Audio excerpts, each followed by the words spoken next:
कोई बता दे मुझे। स्क्रीन रिकॉर्डिंग और साउंड तीनों क्लियर है? यस सर, क्लियर है। एक बार रिकॉर्डिंग को चेक कर ले। हो रहा है सर। ठीक, तो देखिए भाई, आज हम पढ़ने वाले हैं टाइप्स ऑफ इम्यूनोग्लोबुलिन्स। इम्यूनोग्लोबुलिन्स के प्रकार। ठीक, इम्यूनोग्लोबुलिन्स का मतलब हो गया आईजी, या बोलो एंटीबॉडीज। वही 5 प्रकार के होते हैं। क्या क्या होते हैं बोले पर ये प्रकार दे रहा हूं मैं।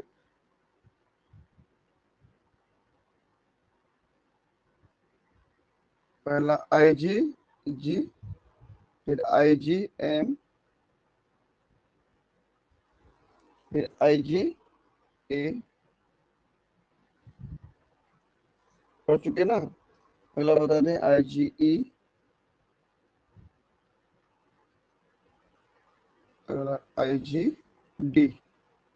ठीक, ये 5 प्रकार के हैं। आज हम सबसे पहले बात करेंगे आईजीजी के बारे में। आईजीजी एक क्लास है। ये 5 टाइप्स बोल रहा हूँ, वास्तव में 5 क्लासेस हैं। 5 क्लास में बांटा गया इनको।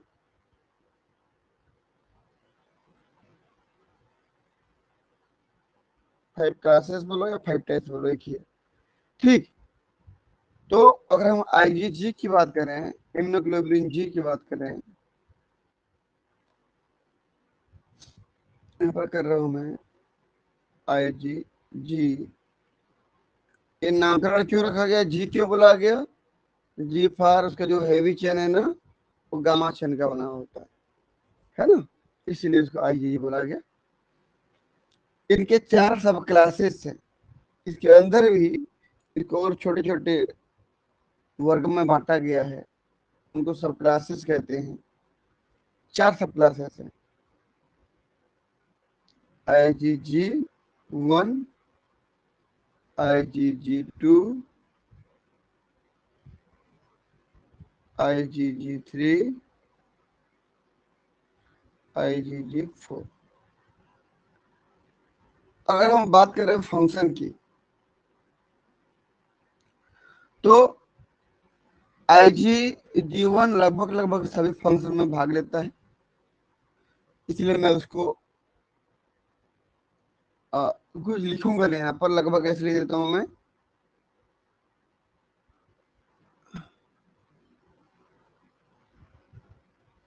अप्रोक्सीमेटली ऑल फंक्शन, लगभग लगभग सही फंक्शन करता है। ठीक, IgG2 की बात करूं मैं, तो ये प्लेसेंटा को क्रॉस नहीं करता, बाकी तीनों के तीनों क्रॉस करते हैं। खासियत बता रहा हूं, देखो मैं बोला IgG2 की बात करूं,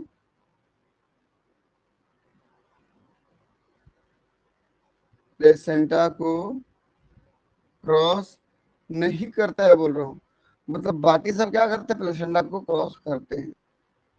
समझ आया ना?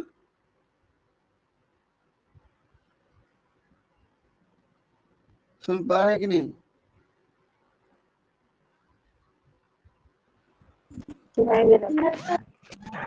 ठीक, IgG3 की बात कर रहा हूँ।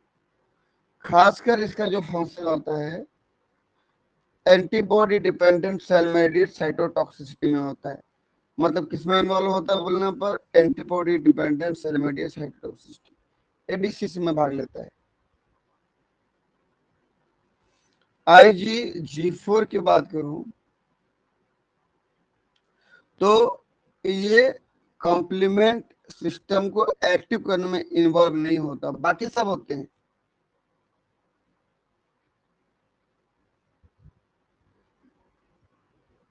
कॉम्प्लीमेंट एक्टिवेशन में ये इन्वॉल्व नहीं होता है, बाकी सब इन्वॉल्व होते हैं। IgG1, G2, G3 complementary protein को एक्टिव करते हैं, जबकि ये नहीं कर पाता है। एक मोटा मोटी फंक्शन समझ में आया। जहां पर मैं कट किया हूं वो नहीं करता, बाकी सब करते हैं उस काम को। ठीक। और IgG3 की बात करूं, IgG3 में जो हिंज रीजन होता है वो 60 अमीनो एसिड का बना होता है, 60 अमीनो एसिड।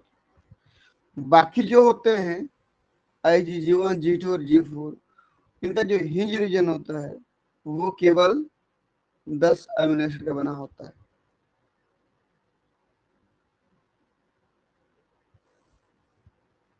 ये देख लो,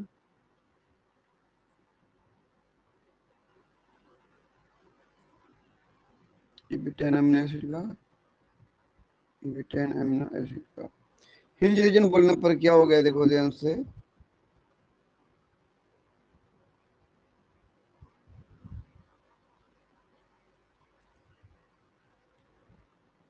ये हो गया,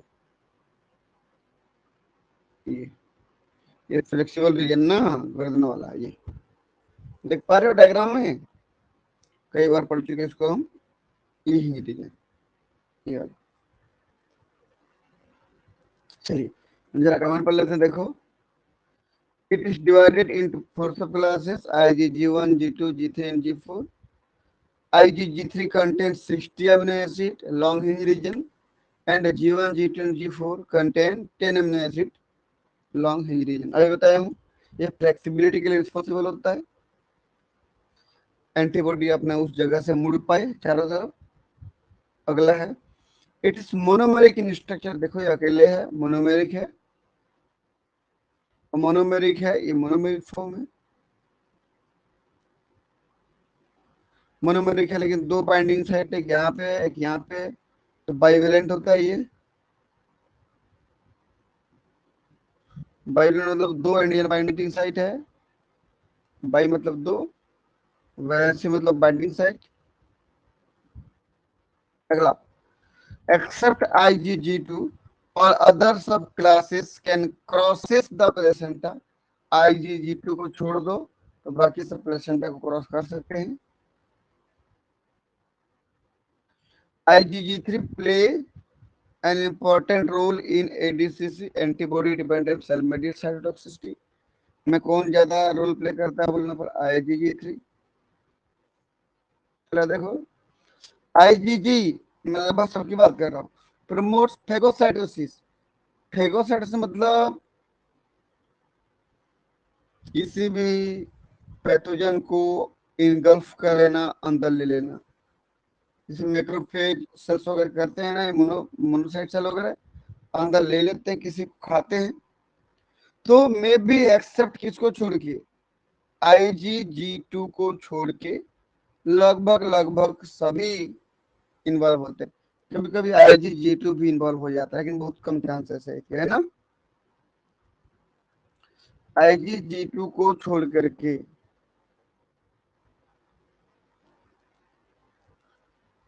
मतलब फेगोसाइटोसिस में ना,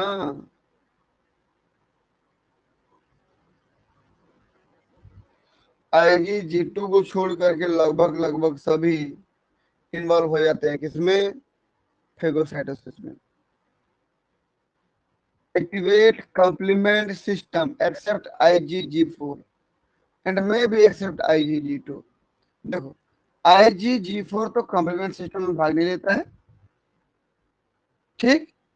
और कभी कभी IgG2 भी भाग नहीं लेता, लेकिन भाग लेना किसका काम है, IgG1 और G3, ठीक। ये मैं आगे चार्ट में पूरा बताऊंगा। ये समझ में आया।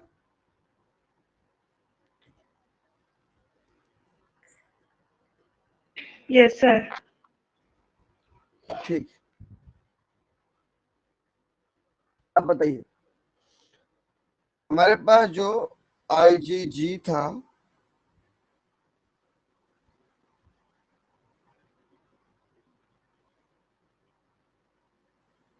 ये हमारे पास है।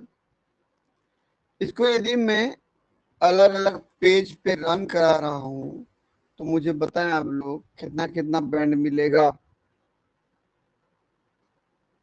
बता दें। बस बैंड बता दे कितना कितना मिलेगा। नेगेटिव पेज में कितना बैंड? 1 सर। एक ही बैंड मिलेगा ना? ये पूरा जो का त्यों भागेगा, एक बैंड मिलेगा। एड्रेस पेज में कितने बैंड मिलेगा बता दो।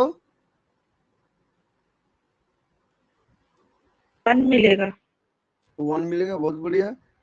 ठीक है, एड्रेस पेज में केवल कौन सा बॉन्ड ब्रेक होता है? Non covalent bond.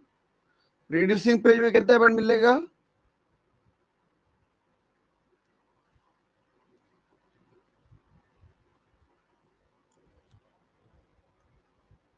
जल्दी बोलो। 4 मिलेंगे। 3। 2 बैंड मिलेगा ना, 2 मिलेगा। जब यहाँ से टूटेगा एक, ये टूट गया, ये टूट गया, तो 2 हैवी चैनल की जगह रुकेंगे, ये और ये एक जगह रुकेंगे, और ये और ये एक जगह रुकेंगे। कितना बैंड मिला आपको? 2 2 बैंड ना। चलिए,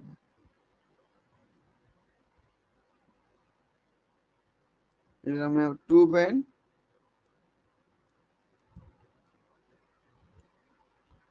पहला बैंड किसका?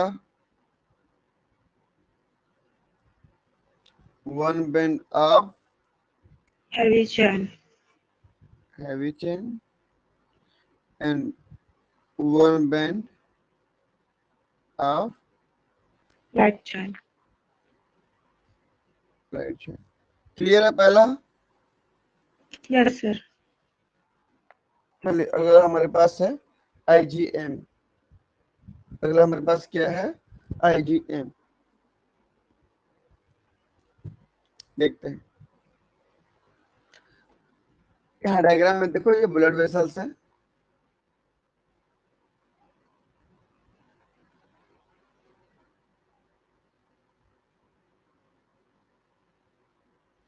ये हमारे पास है बी सेल। बी सेल के सरफेस की अगर मैं बात करूं, बी सेल के सरफेस पर जो IgM होता है वो IgD के साथ जुड़ा होता है। पढ़े ना हम लोग इसको। और क्या बनाते हैं? IgM IgD complex. क्लियर है? और यहाँ पर एंटीजन को रिसीव करने का काम करता है। ये एंटीजन था मान लीजिए, एंटीजन को रिसीव कर रहा है, तो रिसेप्टर का काम कर रहा है, मतलब यहाँ पर एंटीजन था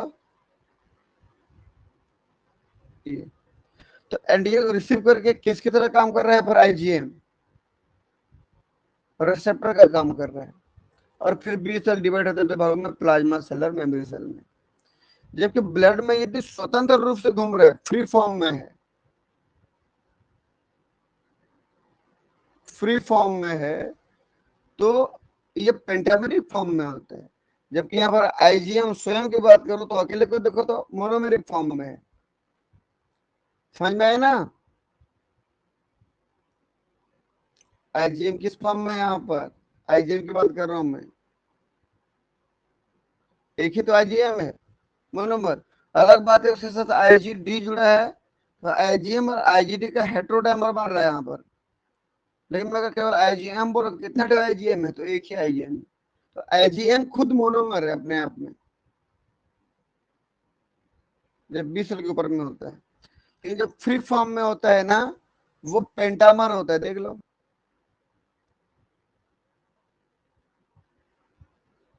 कैसा बोलने पर पेंटामर होता है। डायग्राम दिख पा रहा है आप लोगों को? Yes sir.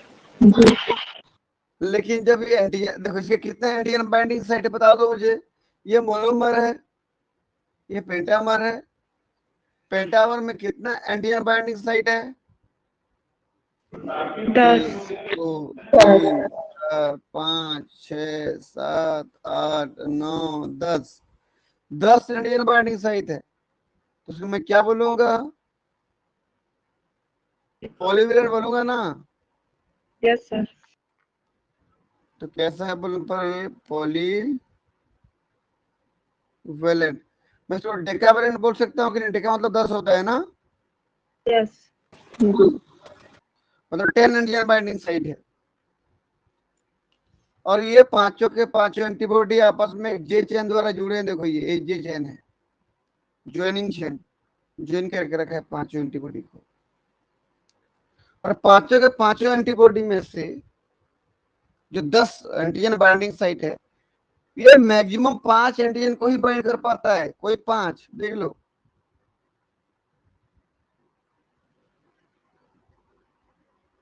एलईडी नहीं हो गया बाइंड, मान लीजिए दूसरा एंटीजन नहीं हो गया, देख लो। कोई 5 एंटीजन ही बाइंडिंग साइट ऑक्युपाई हो पाता है, 5 से ज्यादा एंटीजन को बाइंड नहीं कर पाता। मतलब इसका एंटीजन बाइंडिंग साइट कितना है टोटल? 10। मैक्सिमम कितना बाइंड कर पाता है बोल रहा हूं मैं? 5. 5। तो बाकी 5 क्यों खाली रह जाता है भाई?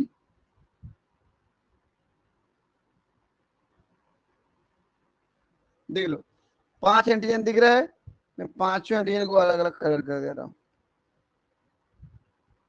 पहला एंटीजन, दूसरा एंटीजन,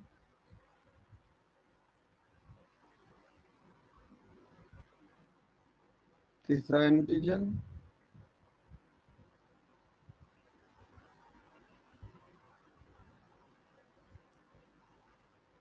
चौथा एंटीजन,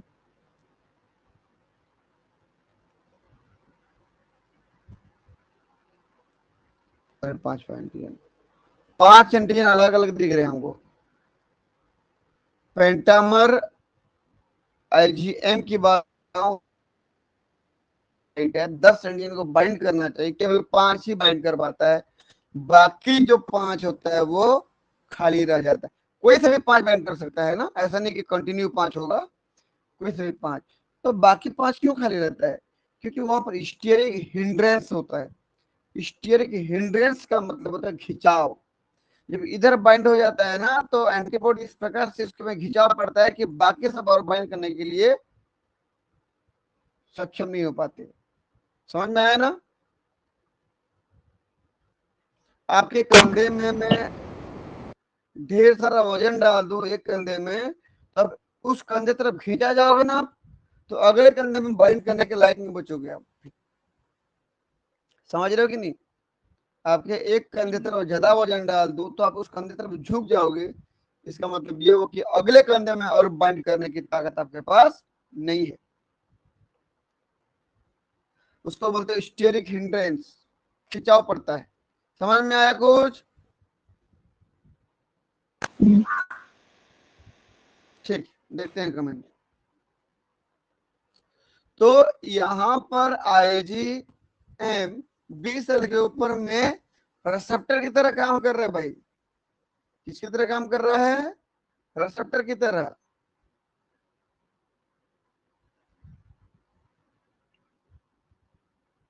जबकि जब फ्री होता है तो वास्तव में एंटीजन को मार रहा है, तो यहां पर एक्ट एज एंटीबॉडीज की तरह काम कर रहा है। इसको याद रखना, जब बी सेल के ऊपर में होता है तो रिसेप्टर की तरह काम करता है, और जब स्वतंत्र रूप से होता है तो वास्तव में एंटीबॉडीज की तरह काम करता है। देखते हैं। It is pentameric in nature. In blood की बात कर रहा मैं, इन ब्लड फ्री फॉर्म। ये हो गया।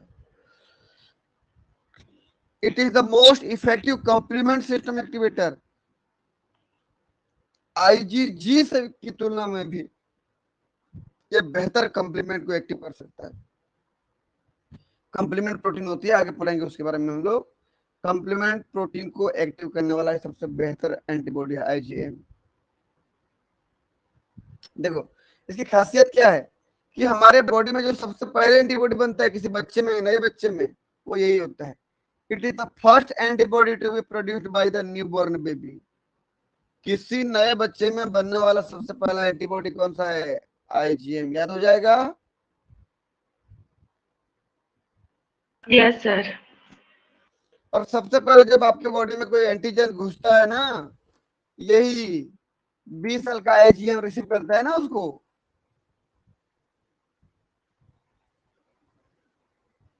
ठीक, तो सबसे पहले इम्यून रिस्पॉन्स में बनने वाला एंटीबॉडी, सबसे जो पहले एंटीबॉडी बनता है आईजीएम है, बताया था, कई बार बोल चुका हूं मैं। इम्यून रिस्पॉन्स में सबसे पहले बनने वाला एंटीबॉडी कौन सा है? आईजीएम। देख लो, एक तो नए बच्चे में सबसे पहली बार बनने वाला एंटीबॉडी यही हो गया। Also the antibodies to be produced in immune response, immune response में भी सबसे पहले बनने वाला एंटीबॉडी कौन सा था? आईजीएम था। याद हो जाएगा, कई बार पढ़ चुके हैं, ग्राफ भी बनवा चुका हूं, नहीं पता कोई याद है कि नहीं।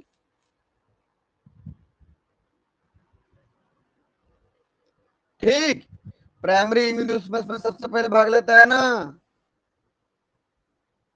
देखो अगला क्या बोल रहा है, it act as a first line of defence against infection in blood. यदि ब्लड में इन्फेक्शन हुआ तो सबसे पहले कौन सामने आके खड़े होता है? आईजीएम, कि मैं हूं, मुझे पार करके जाओ, हिम्मत है तो मुझसे लड़के दिखाओ। सबसे पहला लाइन डिफेंस है, मतलब जो भी एंटीजन पहली बार एंट्री मारता है, सबसे पहले उसकी मुलाकात किससे होती है? आईजीएम से। समझ में आया? Yes, sir. अगला देखें, it is monomeric on the surface of B cell. अभी बोला हूं, बी सेल के ऊपर में मोनोमर की तरह होता है। Where it act as receptor, जहां पर वो एक रिसेप्टर की तरह काम करता है, एंटीजन को रिसीव करता है। And pentameric in the blood, और ब्लड के ऊपर में जब फ्री फॉर्म में होता है वो पेंटामेरिक होता है। Where it act as antibody, जहां पर खुद एंटीबॉडी की तरह काम करता है। अगला, it contain 10 antigen binding site, इसके पास 10 एंटीजन बाइंडिंग साइट है, but maximum 5 antigen can interact, लेकिन मैक्सिमम 5 एंटीजन ही इंटरेक्ट हो पाते हैं। क्यों? Because of the stearic hindrance. याद हो जाएगा ये, स्टीयरिक हिंड्रेंस का मतलब खिंचाव पड़ता है, इसलिए। चलिए, अब प्रोटीन, आईजीएम की बात कर रहा हूं मैं। इसको अगर मैं आईजीएम को रन कर रहा हूं तो बताएं मुझे कितना बैंड मिलेगा? ये मोनोमर 20 साल के ऊपर में जो था उसकी बात कर रहा हूं मैं, 20 साल के ऊपर में था कि नहीं?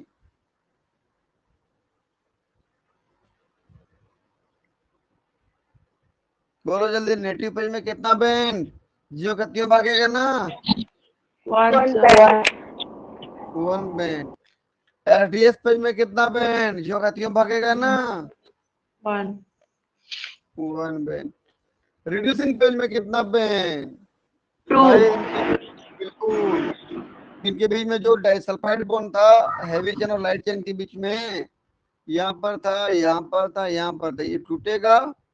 जब टूटेगा Yes. तो आपको हैवी चेन का एक बैंड मिलेगा, 2 हैवी चेन का एक बैंड और 2 लाइट चेन का एक बैंड, मतलब कितना band? 2. 2 band. 1 band of heavy chain और 1 बैंड ऑफ लाइट चेन। चलिए, ये तो हो गया मोनोमर वाले की बात कर रहा हूं मैं। अब पेंटामर की बात करते हैं, बताओ कितना बैंड मिलेगा? 1. बिल्कुल 1 बैंड। क्यों भागेगा? अगला बताओ भाई, एसडीएच 1. पेज में कितना बैंड? 1, sir. 1 बैंड। क्यों भागेगा ये भी? क्योंकि यहाँ पर जीएचएन भी कोवेलेंट बॉन्ड से जुड़ा हुआ है, याद रखना। कोवेलेंट बॉन्ड बोले तो डाइसल्फाइड बॉन्ड से जुड़ा हुआ है। अब बताएं भाई, अगला बैंड बताओ, रिड्यूसिंग पेज में कितना बैंड?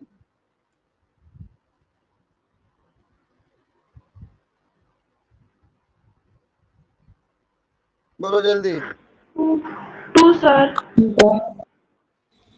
3 बैंड मिलेगा, 3 बैंड। क्यों 3 बैंड? भाई यहाँ से टूटेगा ना हैवी चैनल और लाइट चैनल अलग अलग, तो एक बैंड तो मिलेगा हैवी चैन का। समझ रहे मेरी बात? जी सर, और एक फ्लैट चेन का।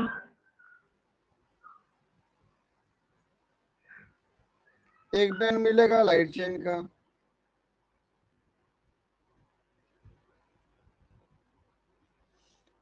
और एक बैंड मिलेगा जे चेन का। जे चेन में तो टूटेगा।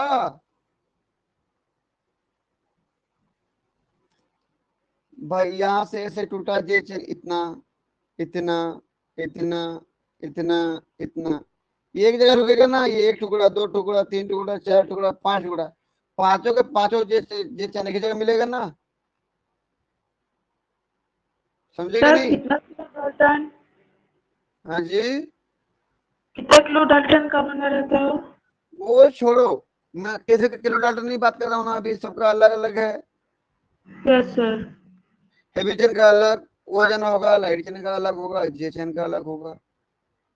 ठीक। One band of J chain, क्योंकि जे चेन आपस में डाइसल्फाइड बॉन्ड से जुड़ा होता है। किससे जुड़ा होता है बोलना पर, यहाँ भी ये डाइसल्फाइड बॉन्ड से जुड़ा होता है ना, ऐसे। समझे कि नहीं? Yes sir. ठीक। यहाँ पर ये जे चेन है भाई,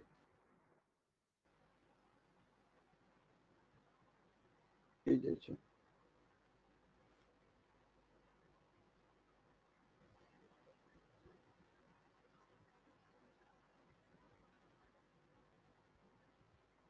joining chain,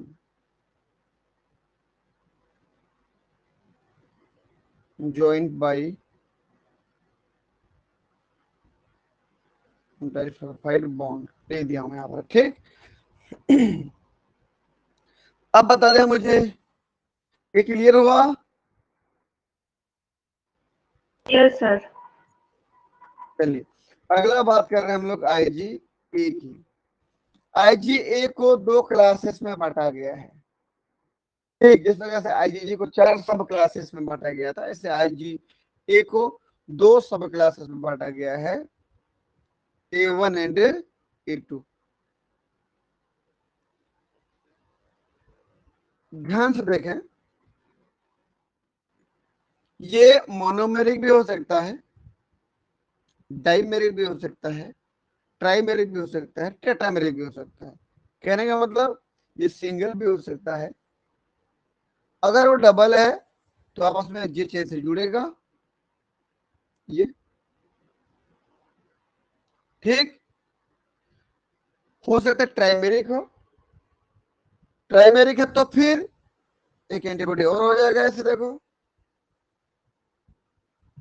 एक एंटीबॉडी और हो जाएगा यहाँ पर, ऐसे।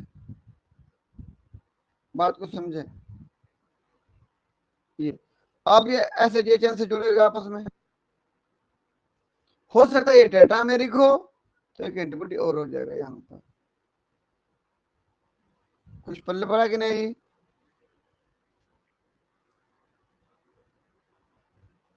तो ये मोनोमेरिक भी हो सकता है, डाइमेरिक भी हो सकता है, ट्राइमेरिक भी हो सकता है और टेट्रामेरिक भी हो सकता है। मोनोमेरिक के अलावा यदि डाइमेरिक, ट्राइमेरिक, टेट्रामेरिक हो तो आपस में जे चेन से जुड़ा होगा। क्लियर है?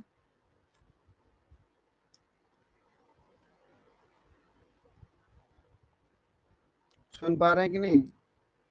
Yes sir. ठीक। क्लियर है। कमेंट देखते हैं।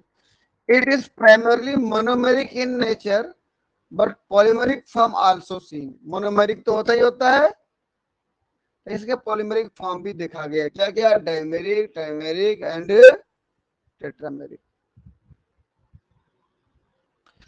अब भाई ये मान लीजिए मैं डाइमेरिक को डायग्राम में दिखा रहा हूं आपको।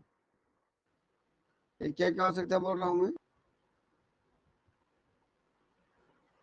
मोनोमेरिक,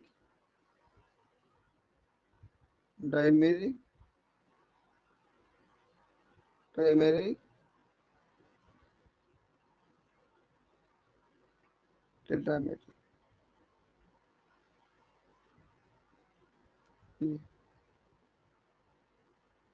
देख रही है, इनमें से मैं बात कर रहा हूं, अभी जो बात कर रहा हूं वो डायमेरिक के है।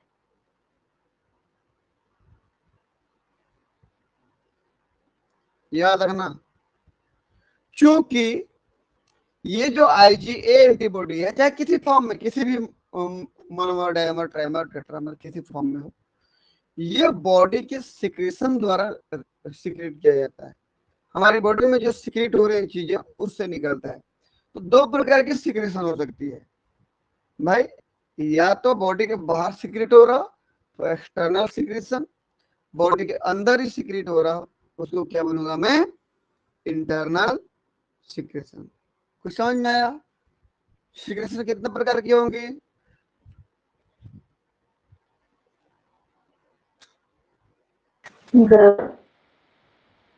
External secretion and internal secretion. कुछ समझ में आया? बॉडी के बाहर रिलीज करने वाला कोई केमिकल हो, कोई लिक्विड हो, हमारे बॉडी से बाहर जो रिलीज होता हो वहां भी मिलेगा, बॉडी के अंदर भी मिलेगा।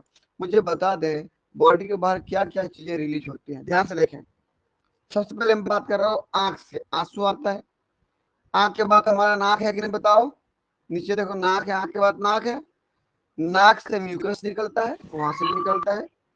नाक के बाद मुंह हमारा, वहां से लार निकलता है, सलाइवा वहां से भी निकलता है। उस वक्त फीमेल की बात करो तो उसके चेस्ट वाले पोर्शन पे मेमरी ग्लैंड है, ब्रेस्ट है, जहां से दूध निकलता है, दूध में भी ये निकलता है IgA। ये बॉडी के बाहर सिक्रेशन हो गया। बॉडी के अंदर की बात करो, चाहे आहार नाल की बात करो या रेस्पिरेटरी सिस्टम की बात करो, अंदर से म्यूकस निकलता ही है।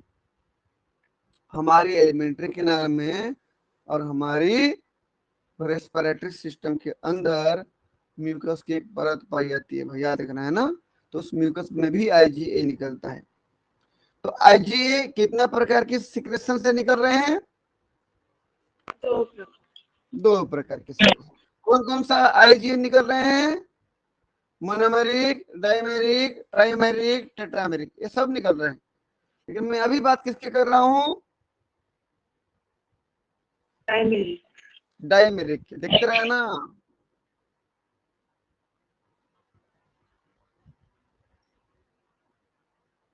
ये हो गया जे। मैं बात कर रहा हूं डाइमेरिक की। अब डाइमेरिक में भी मैं बात करूंगा एक्सटर्नल सिक्रेशन की। किसकी बात कर रहा हूं मैं? एक्सटर्नल। भाई बॉडी के अंदर भी सिक्रेशन होता है, लेकिन मैं बात कर रहा हूं कौन सी सिक्रेशन की? External secretion. जब एक्सटर्नल सिक्रेशन की बात कर रहा हूं, बॉडी के बाहर रिलीज होगा। जब बॉडी के बाहर रिलीज होगा तो किसी प्रोटीएजेस एंजाइम का असर ना हो जाए इसके ऊपर। किसका असर ना हो जाए? प्रोटीएजेस एंजाइम का असर ना हो जाए। इसीलिए इनकी जो हिंज रीजन होती है, आप याद करो हिंज रीजन किसमें पाई जाती थी? IgG, IgA और IgD, GAD में हिंज रीजन पाई जाती थी। यहाँ पर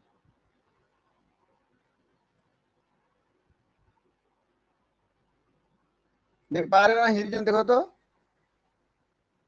यस सर। यही रीजन था। हिंज रीजन में कुछ स्पेशल प्रकार की प्रोटीन जुड़े होते हैं, प्रोटीन की चेन जुड़ी होती है, जिसको हम किस नाम से जानते हैं बोलने पर? सिक्रेटरी कंपोनेंट के नाम से जानते हैं। देखते रहो।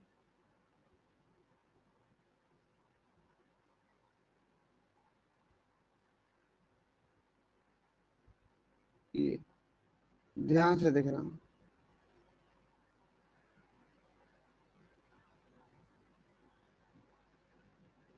ये देख रहा सेक्रेटरी कंपोनेंट, वो एक प्रोटीन है जो जुड़ा है कहां पे बोलने पर? हिंज रीजन को हिंज रीजन से जोड़ रहा है। क्योंकि आपको याद करो हिंज रीजन हाईली सेंसिटिव था, वहां पर किसका असर हो सकता था, किसी प्रोटीजेज एंजाइम का असर हो सकता था। समझ में आया? इसीलिए उसको बचाने के लिए, क्योंकि एक्सटर्नल सिक्रेशन में बॉडी से बाहर जा रहा है, अब बॉडी से बाहर किसी भी प्रोटीजेज एंजाइम का असर इसके ऊपर ना हो, इसको तोड़ न दे हिंज रीजन से, इसीलिए हिंज रीजन वाले भाग पर एक प्रोटीन इनको कवर करके रहता है। प्रोटीन का नाम है सिक्रेटरी कंपोनेंट। नाम क्या इसका?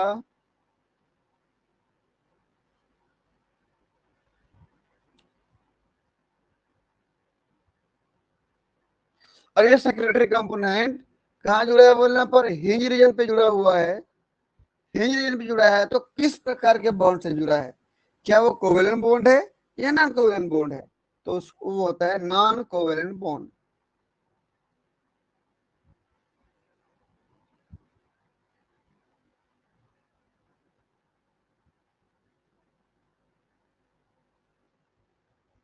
नॉन कोवेलेंट बॉन्ड द्वारा कैसा है ये जुड़ा हुआ है। याद हो जाएगा इतना? क्लियर है सर। अब मैं रिपीट कर रहा हूं, मैं जितना भी एक्सटर्नल सिक्रेशन में आईजीए निकलते हैं उन सब में सेक्रेटरी कंपोनेंट पाया जाएगा। क्यों पाया जाएगा? क्योंकि यदि सेक्रेटरी कंपोनेंट होता है तो किसी भी प्रोटीजेज एंजाइम का असर नहीं हो पाता। कहाँ पे? हिंज रीजन प्रोटीजेज पे। एंजाइम यहाँ पर आके तो कट नहीं कर पाते हैं भाई। अगर ये सेक्रेटरी कंपोनेंट नहीं होता तो कोई भी प्रोटीज एंजाइम आता यहाँ पर काट देता। कहाँ पे? हिंज रीजन पे। हिंज रीजन पे, क्योंकि वो प्रोटीज एंजाइम के लिए बहुत सेंसिटिव होता है, थोड़ा सा में कट जाता है वो, तो ना कटे इसीलिए क्या लगाया गया इसके ऊपर में? एक कवर लगाया गया, एक प्रोटेक्टर लगाया गया, नाम है सेक्रेटरी कंपोनेंट। आप खुद सोचो ना, जो बच्चा अपनी माँ का दूध पी रहा है, माँ के दूध से आईजीए बच्चे के आमाशय में जा रहा है, आहार नाल में जा रहा है, वहां तो डाइजेस्ट हो जाना चाहिए इसको, है कि नहीं बताओ? भाई बच्चे का आहार ना तो डाइजेस्ट करता है ना खाना पीना को, इसको डाइजेस्ट कर देना चाहिए कि नहीं? लेकिन डाइजेस्ट नहीं कर पाते। क्यों? क्योंकि ये बचा देता है। यहाँ पर देखो बच गया ना, यहाँ पर बच गया, और यही एंटीबॉडी एब्जॉर्ब हो जाएगा उसके बॉडी में ही, बच्चे के बॉडी में सीधा ब्लड में चला जाएगा, टूटेगा नहीं यहाँ से वो। समझ में आया कुछ? Yes sir. चलिए, तो कोई सा भी एंटीबॉडी हो सकता है, चाहे मोनोमेरिक, डाइमेरिक, ट्राइमेरिक या टेट्रामेरिक, वो सब के हिंज रीजन को बचाने के लिए क्या मिलेगा? एक सेकेंडरी कंपोनेंट जो कि नॉन कोवेलेंट बॉन्ड द्वारा अटैच होगा। क्लियर है? तो आगे बढ़ो। जी सर। चले थोड़ा कमेंट देख ले। It is predominantly present in the external and internal body secretion। IgA की बात कर रहा है। IgA internal external body secretion से निकलता है। क्योंकि देखो ये बॉडी के सिक्रेशन नहीं निकलता है, इसलिए उसको बोलते हैं सिक्रेटरी एंटीबॉडी। इसको किस नाम से जानते हैं? यहाँ लिख रहा हूं मैं, also called secretory antibody. IgA को सिक्रेटरी एंटीबॉडी के नाम से भी जानते हो। मैं आपको बोला था बॉडी के बाहर कहां कहां से निकलता है, बोला था मैं आपको, बस इतना याद रखो।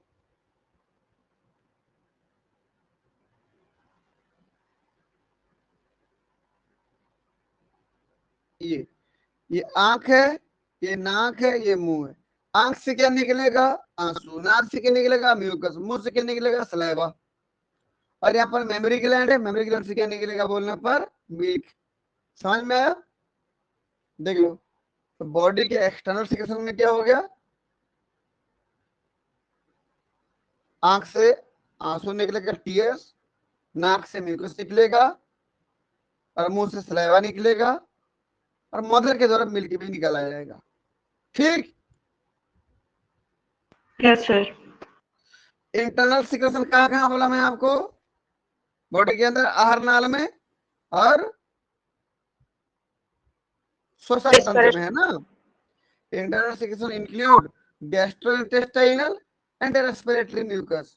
हमारे आहार नाल में मतलब एलिमेंट्री के नाल में और रेस्पिरेटरी के नाल में दोनों के अंदर म्यूकस की परत पाई जाती है। इसको याद रखना, अगर म्यूकस ना होता तो हम गैस एक्सचेंज नहीं कर पाते लंग्स में, है ना। और म्यूकस ना होता तो हमारा आहार नाल खुद डाइजेस्ट हो जाता। भाई आप जब चिकन मटन खाते हो तो चिकन मटन को आपका डाइजेस्टिव एंजाइम डाइजेस्ट कर देता है कि नहीं। जब मांस खाते हो तो मांस को आपका आहार नाल डाइजेस्ट करता है कि नहीं।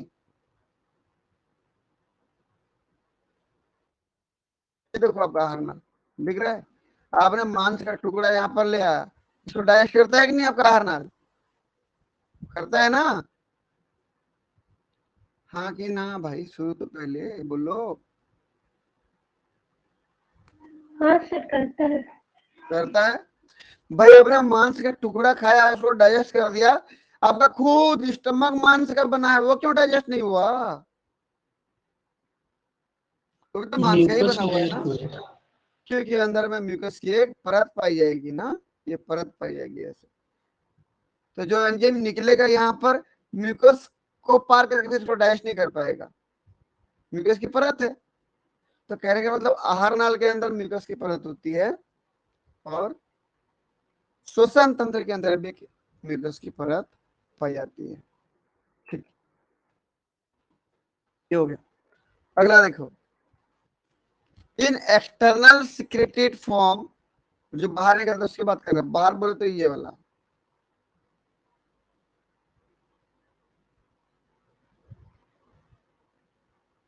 ये ठीक। External secreted form IgA contain a secretory component which interact non-covalently to the hinge region of IgA। बिल्कुल अभी बताया हूं मैं, बाहर निकलने वाले के साथ ही होता है केवल। The main function of secretory component is to protect the antibody from the proteases। ठीक, समझ में आया ये कि सेक्रेटरी कंपोनेंट का काम क्या हो गया कि हमको मतलब हमारी इस एंटीबॉडी को बचाना बाहरी प्रोटीजेज एंजाइम से। अगर ये ना होता तो वो जो बच्चा दूध पी रहा है, जो IgE जा रहा है, वो तो उसके बच्चे के आहार नाल में पाचन हो जाता है उसका, क्योंकि पाचन नहीं होता, जीव के बच्चे के शरीर में एब्जॉर्ब होता है ना। चले आगे बढ़ रहा हूँ।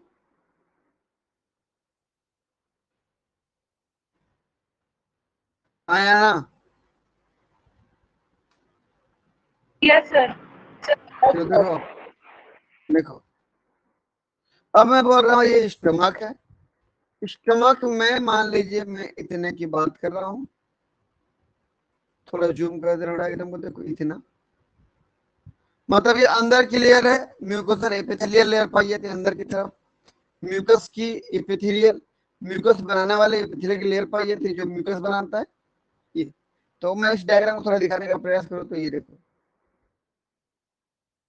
ये म्यूकोजल एपिथेलियल सेल्स मान लीजिए। म्यूकोसा के बाद कौन सा लेयर पाया जाता है, सब म्यूकोसा बाहर की तरफ। मैं म्यूकोसा अंदर की परत म्यूकोसा एपिथेलियल लेयर का था, तो उसके बाद सब म्यूकोसा मिलेगा आपको, उसके बाद मस्कुलरिस मिलता है।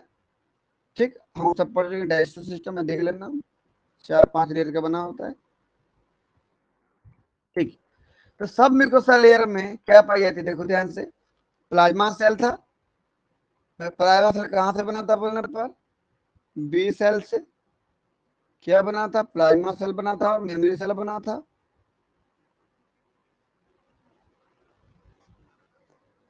ठीक, ये था। प्लाज्मा सेल ने क्या बनाया देखो तो, डाइमेरिक IgA बनाया। देखो जो कि जे चेन से जुड़ा है, देखो ये जे चेन से जुड़ा है, ये जे चेन देखो ये।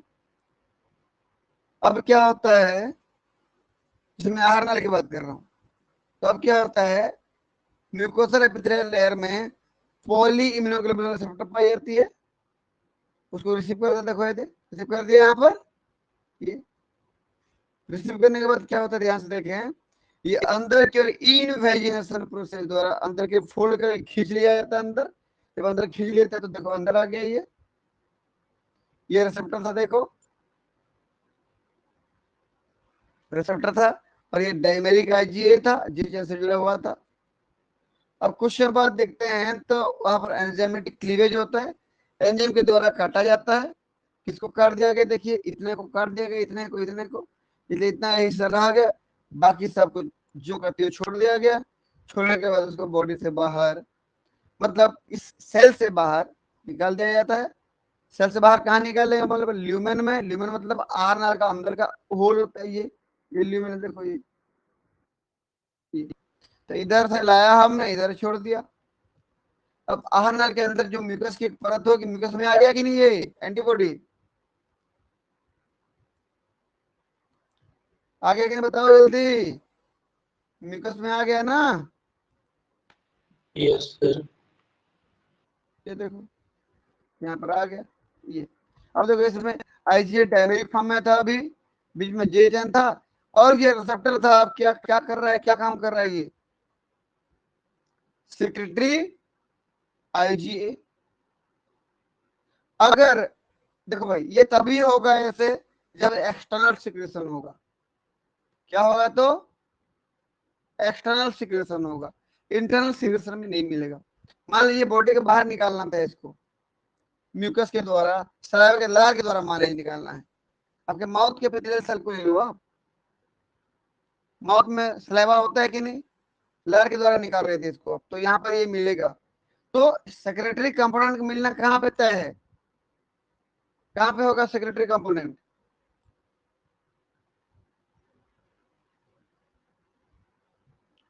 एक्सटर्नल सिक्रेशन में क्या मिलेगा बोलने पर, सेक्रेटरी कंपोनेंट मिलेगा, इंटरनल में नहीं मिलेगा, याद रहना है ना। अब मान लीजिए हमारे माउथ का एपिथेलियल सेल था, हमारे मुंह में चल रहा था ये, तो माउथ में लार निकलता है कि नहीं, लार में IgA है कि नहीं, तो वहां तो मिलेगा ना ये मिलेगा। तो इंटरनल और एक्सटर्नल सिक्रेशन में इतना ही अंतर होता है कि एक्सटर्नल सिक्रेशन में सिक्रेटरी कंपोनेंट पाई जाती है, नॉन कोवेलेंटली अटैच रहता है, जबकि इंटरनल सिक्रेशन में सिक्रेटरी कंपोनेंट नहीं पाया जाता। इतना याद रखना बस आप। क्लियर है? यस सर क्लियर है। ठीक, तो चलो बताओ फिर आप IgA का अलग अलग पीस पे क्या असर होगा, बता दें, वन बैंड जल्दी बोले। मिलेगा, नेटिव पेज में वन बैंड। वन बैंड मिलेगा, बिल्कुल वन बैंड मिलेगा। SDS पेज की बात करो तो वन बैंड। देखो, यदि एक्सटर्नल सिक्रेशन की बात कर रहा हूं मैं, एक चीज में यहां लिख दे रहा हूं, है ना, दोनों बात कर लेते हैं ना हम लोग, एक्सटर्नल सिक्रेशन और इंटरनल सिक्रेशन। बताओ एक्सटर्नल सिक्रेशन में कितना बैंड मिलेगा, बता दो मुझे। नेटिव पेज में एक बैंड, एक मिलेगा सर। SDS पेज में कितना बैंड मिलेगा, एक ही मिलेगा सर।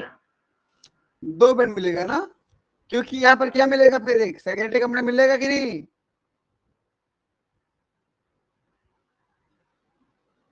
जी सर। और सेकेंडरी कंपोनेंट किससे अटैच होता है, नॉन कोवेलेंट बॉन्ड द्वारा ना। जी सर। और SDS पेज में कौन सा बॉन्ड टूटता है बोलने पर, non covalent. Non covalent bond break होता है कि नहीं, कई बार बन चुका मैं इसको। रिड्यूसिंग पेज में covalent plus non covalent bond दोनों क्या होते हैं, ब्रेक, ठीक। और सेक्रेटरी कंपोनेंट एक्सटर्नल वाले में तो सेक्रेटरी कंपोनेंट मिलेगा, और सेक्रेटरी कंपोनेंट मिलेगा तो नॉन कोवेलेंट द्वारा अटैच होता है, इसलिए पूरा एंटीबॉडी एक तरफ भागेगा तो एक तरफ सेक्रेटरी कंपोनेंट आएगा, तो कितना बैंड मिलेगा, 2 बैंड। किसका किसका बोलने पर, 1 बैंड ऑफ एंटीबॉडी और 1 बैंड ऑफ सेक्रेटरी कंपोनेंट। समझ जाओगे कि नहीं? हाँ या ना? जी सर। यहाँ पर कितना बेंड मिलेगा बताओ जल्दी बोलो। रिड्यूसिंग फेज में कितना? 3 बेंड मिलेगा। कहाँ कहाँ बताते हैं? एक हैवी चेन का 1 band of heavy chain, HC कर रहा हूँ हैवी चेन को। 1 बेंड ऑफ लाइट चेन और 1 band of secretary component SC, है ना? इंटरनल सिक्रेशन की बात करूं तो वहां गए थे मोनोमरिक फॉर्म में, तो पता है कितना बेंड मिलेगा, क्या बेंड मिलेगा? इंटरनल सिक्रेशन का 1 बेंड। अब देखें इसके पास क्या नहीं होगा,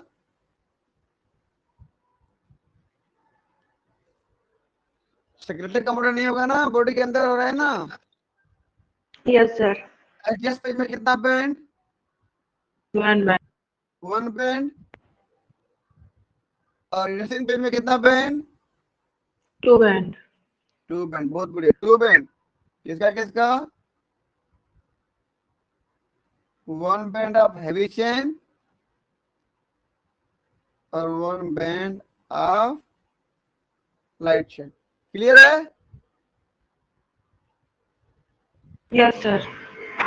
चलिए, यदि मैं डायमर है उसकी बात कर रहा हूं तो डायमर में भी एक्सटर्नल सिक्रेशन इंटरनल सिक्रेशन होगा।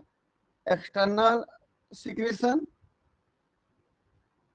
और इंटरनल सिक्रेशन बता दीजिए। एक्सटर्नल सिक्रेशन की बात कर रहा हूं तो जे चेन भी मिलेगा और सेक्रेटरी कंपोनेंट भी मिलेगा। बताओ कितना बैंड? 1 बेंड। 1 बैंड। एसडीएस पे में बताओ कितना बैंड?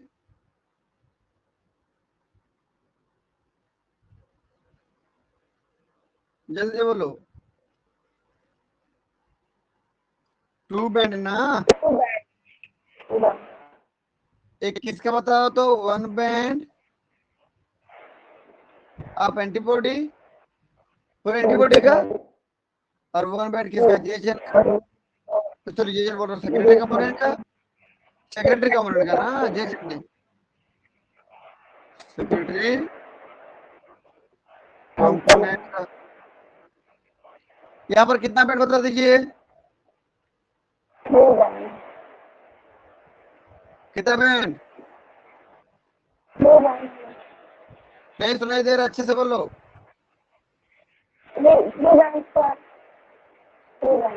नहीं यार आवाज, पंखा चलने लगा तुम्हारा, पंखा से दूर जाओ और बात करो। बारिश हो रही है, बारिश हो रही है सर इधर। बारिश हो रही है, चलिए कोई बात नहीं। इधर देखो कितना बैंड बनेगा, बोलने पर 4 बैंड बनेगा। 4 बैंड क्या क्या भाई बता दे मुझे।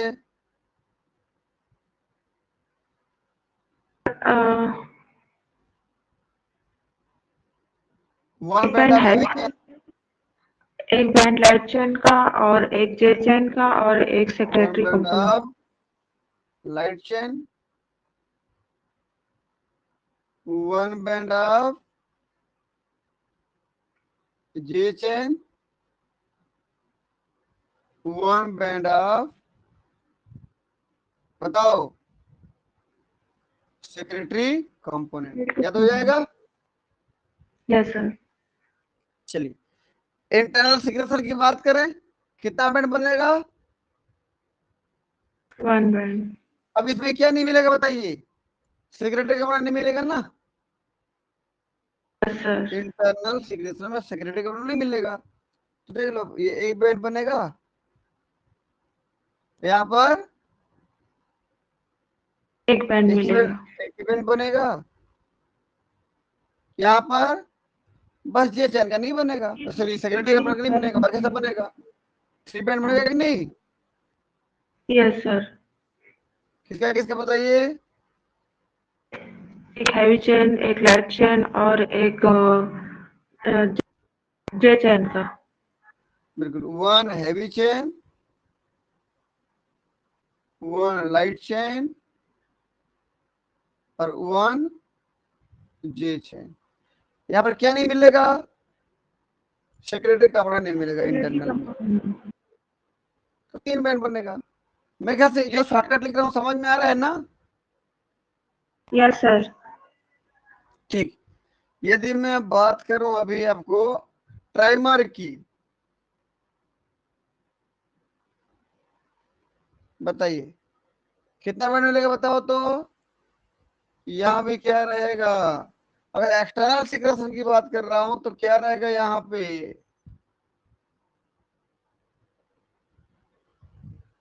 सेक्रेटरी कंपोनेंट, समझ रहे हो कि नहीं? Yes sir. तो बताओ कैसे कैसे बैंड मिलेगा बताओ?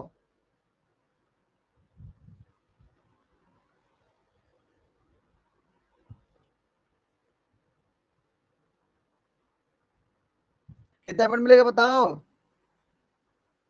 1 बैंड सर। 1 बैंड मिलेगा यस सर। एक्सटर्नल सिक्रेशन में और इंटरनल सिक्रेशन में। 1 बैंड मिलेगा। अब देख लो, इसके एक्सटर्नल सिक्रेशन में जो जो हो रहा है यहाँ भी होगा। 1 बैंड मिलेगा, यहाँ भी 1 बैंड मिलेगा, यहाँ 2 बैंड मिलेगा बताओ? एसडीएस में कितना बैंड मिलेगा? 2 बैंड। एक पूरे एंटीबॉडी और जेएचएन का 1 बैंड और एक सेक्रेटरी कंपोनेंट का 1 बैंड मिलेगा कि नहीं? 2 बैंड इसकी तरफ पूरा। एंटीबॉडी और जो सेक्रेटरी तीनों एंटीबॉडी और जेएचएन का एक जगह मिलेगा, और सेक्रेटरी कंपोनेंट क्योंकि नॉन कोवैलेंट बॉन्ड द्वारा जुड़ा है वो अलग एक जगह मिलेगा। 2 बैंड हुआ कि नहीं? Yes sir. और यहाँ पर कितना बैंड मिलेगा बोलने पर?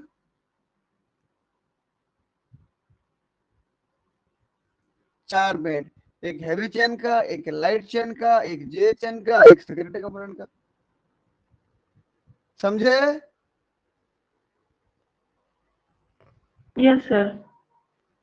तो बताओ बिल्कुल किसके जैसे हुआ? डैमर के जैसे मिला कि नहीं?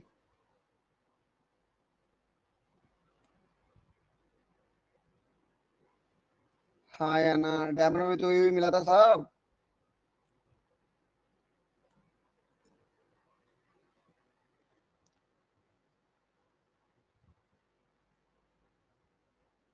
ऐसे देखो समझ जाओगे। डाइमर के एक्सटर्नल सिक्रेशन में जितना बैंड था, टाइमर के एक्सटर्नल सिक्रेशन में उतना ही बैंड है, मतलब एस डाइमर डाइमर के जैसे ही मिल रहा है। समझे? Yes sir. जी सर। यहाँ भी 2 बैंड था, यहाँ भी 2 बनेगा, यहाँ 4 बैंड था, यहाँ भी 4 बनेगा। वो तो सेम हुआ ना फिर? जी सर। तो मैं ऐसे डायमर लिख दूं तो समझ जाओगे बिल्कुल डायमर जैसा हो रहा है। Yes sir. तो मैं तो लंबा चौड़ा लिखते रहूंगा, बोल रहा हूँ आप लोग का समय होगा, आप लोग आराम से लिखना। बिल्कुल डायमर के एक्सटर्नल जैसा हो जाएगा। इसको याद रखना, एक्सटर्नल के जैसा ना, इसका एक्सटर्नल और इसका एक्सटर्नल सेम होगा।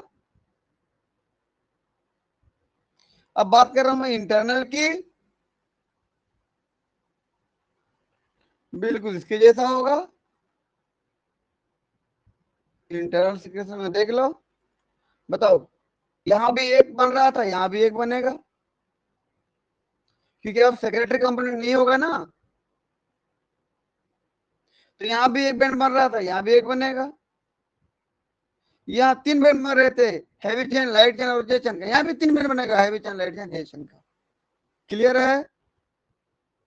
जी सर क्लियर है। चलिए,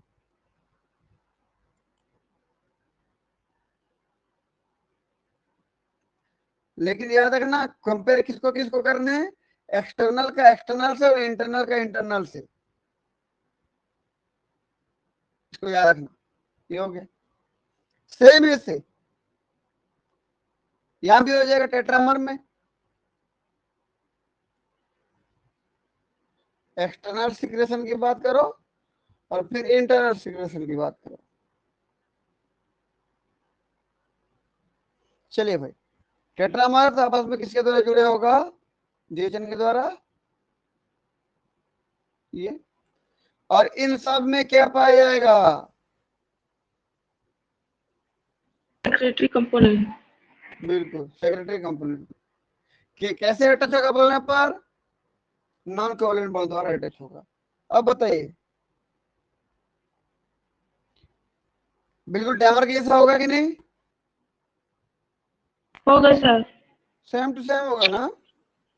एक्सटर्नल सिक्रेशन है तो पूरा सब एक जगह मिलेंगे जाके, सेक्रेटरी कंपोनेंट होगा इसमें। एडीएस पेज में रन कराओगे तो पूरा एंटीबॉडी, चारों चारों एंटीबॉडी और जेएचएन एक जगह मिलेंगे, सेक्रेटरी कंपोनेंट एक जगह मिलेगा, मतलब यहाँ पर दो बैंड बनेगा, बिल्कुल किसकी तरह, एज टाइमर की तरह। यहाँ पर हेवी चेन का एक बैंड, लाइट चेन का एक बैंड, जे चेन का एक बैंड, सेक्रेटरी कंपोनेंट का एक बैंड, कितने बैंड बनेंगे, 4 बैंड, किसकी तरह, बिल्कुल टाइमर की तरह। तो मैं इसको हाईलाइट कर दे रहा हूँ, देखो ये कलर को देखना, मैं कलर सेम सेम कर रहा हूँ, किसकी तरह कौन दिख रहा है। अगर मैं इंटरनल सिक्रेशन की बात करूं तो बिल्कुल किसकी तरह होगा बताइए, डाइमर के इंटरनल सिक्रेशन जैसे होता है ऐसे होगा। बताइए, एज डाइमर एक ही बैंड मिलेगा, एज डाइमर बिल्कुल एक ही बैंड मिलेगा, क्योंकि यहाँ तो सेक्रेटरी कंपोनेंट है ही नहीं, तो कोई नॉन कोवैलेंट बॉन्ड नहीं है, तो एक ही बैंड मिलेगा। किसके अवेलेबल, चारों एंटीबॉडी और जे चेन एक जगह रुकेंगे। अब यहाँ पर एज डाइमर कितना बैंड, 3 बैंड, एक हेवी चैन, एक लाइट चैन और एक जे चैन का, क्योंकि सेक्रेटरी कंपोनेंट यहाँ पर नहीं है।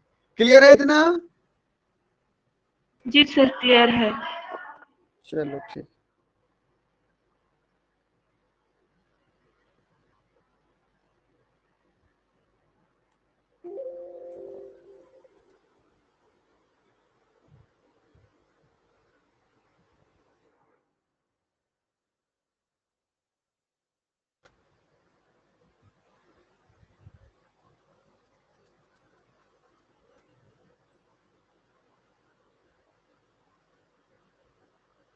चले भाई, ये हो गया हमारा आईजीए।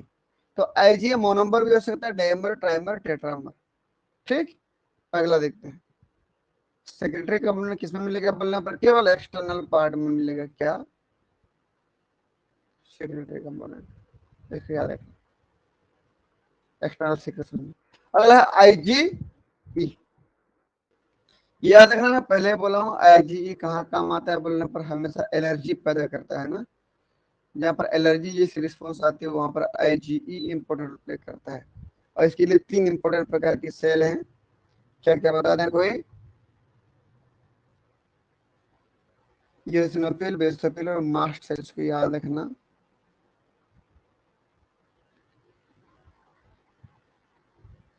ये मान लीजिए, अब इसको यूसिनोफिल मान लो,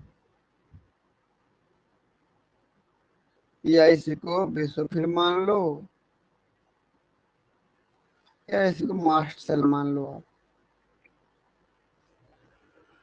ठीक, इनके पास क्या पाई जाती है बोलने पर, आईजीई के रिसेप्टर पाए जाते हैं,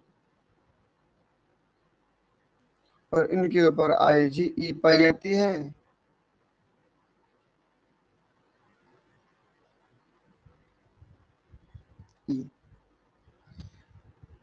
ये हो गया आईजीई। ये काम कहाँ पे आता है बोलने पर, रिस्पॉन्स क्या देता है बोलने पर, एलर्जी। एलर्जी में ये काम आता है, क्या होता है हम आगे पढ़ेंगे इसको, है ना। एलर्जी में, और दूसरा होता है हाइपर सेंसिटिविटी में काम आता है, वो भी हाइपर सेंसिटिविटी 4 प्रकार के होते हैं, उसमें से टाइप 1 में काम आता है।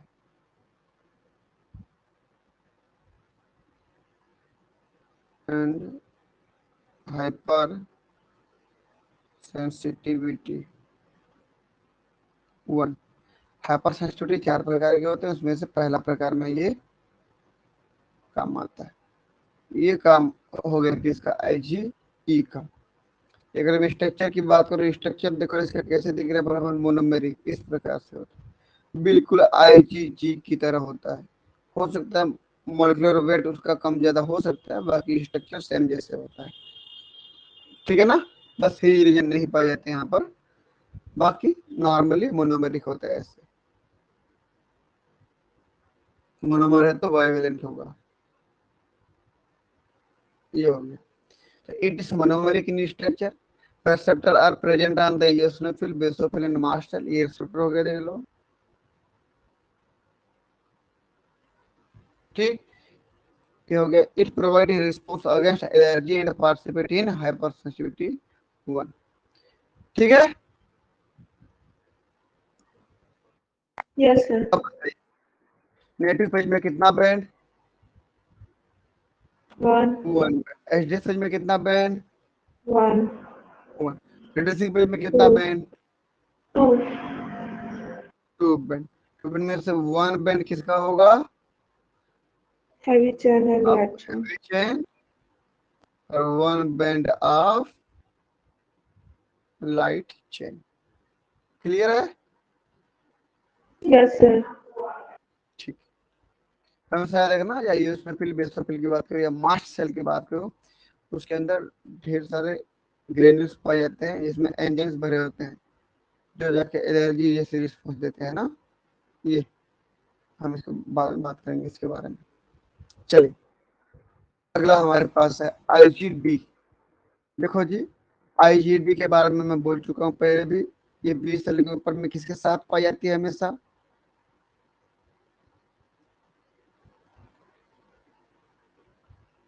बोलो। बी सेल की सरफेस पर किसके साथ पाई जाती है,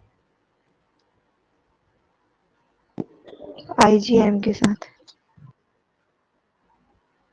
बिल्कुल। ये हो गया IgD, ये हो गया IgM। क्या बनाता है, IgM IgD कॉम्प्लेक्स बनाते हैं। ये देख लो, it is monomeric in structure. लाल वाले को देखो, अकेला ही तो है, 2 ठो IgD तो नहीं, एक ही है। It is monomeric in structure. It present on the surface of Bilip phosphate along with IgM. बिल्कुल बी सेल के ऊपर में IgM के साथ होता है। It was first discovered in patient having cancer. ये किसमें खोजा गया था, जिसमें कैंसर था, सबसे पहले उससे पेशेंट में ये पाया गया था। बता दें कितना बैंड बनेगा, मोनोमेरिक है तो नेटिव पेज में 1 बैंड, एडीएस पेज में 1 बैंड, 1 and रिड्यूसिंग पेज में 2 2 बैंड। band. 1 बैंड ऑफ किसका, Heavy chain. heavy chain, 1 band of Light chain. Light.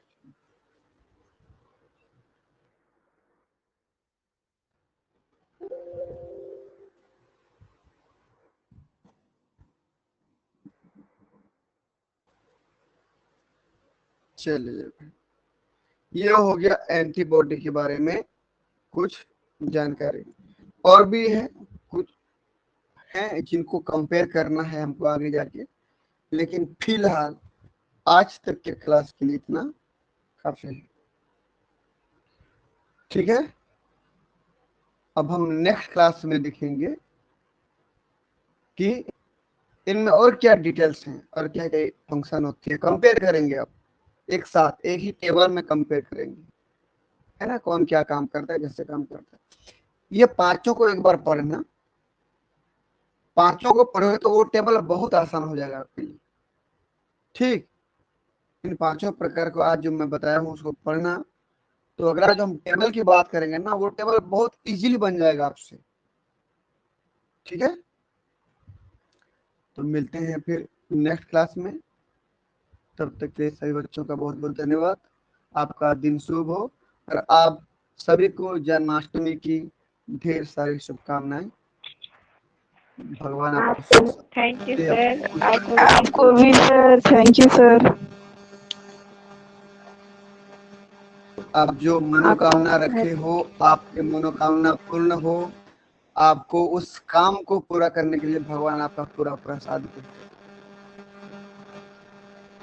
ठीक, भगवान के भरोसे मत रहना, भगवान है बस ये समझना।